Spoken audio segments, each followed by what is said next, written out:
দাদা, আমাকে তাড়াতাড়ি হাসপাতালে পৌঁছে দেবে, আজ খুব বড় অপারেশন আছে রে। হ্যাঁ বোন, খেয়ে তোকে পৌঁছে দেবো। বোন বলতো তোর জন্মদিনে কি চাই রে?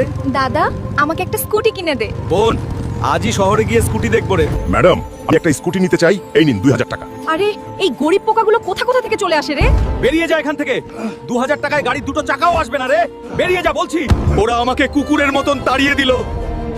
বোনকে আমি এখন কি দেব রে? শুনুন শুনুন, শহরে একটা বিশাল ডাইনোসর ঢুকে এসেছে, যে মারতে পারবে তাকে 1 কোটি টাকা দেওয়া হবে। আমি ওই ডাইনোসর মারবো রে। আজকে আমি মরবো, না হলে এ মরবে রে। বন্ধুরা, এই শক্তিশালী ডাইনোসরকে মারার জন্য লাইক আর সাবস্ক্রাইব করো রে, তাহলে আমি শক্তি পাবো রে। আমার বোনের স্বপ্নর জন্য আমি পুরো দুনিয়ার সাথে লড়ে যেতে পারি রে। ম্যাডাম, একদিন গরিব বলেছিলে না? এই নেন, গুনুন কত লাগবে। এখন থেকে এই গোটা শোরুমটা আমার রে। বোন, এই যে তোর জন্মদিনের উপহার, খুশি তো তোর? হ্যাঁ ভাই, আমি খুশি।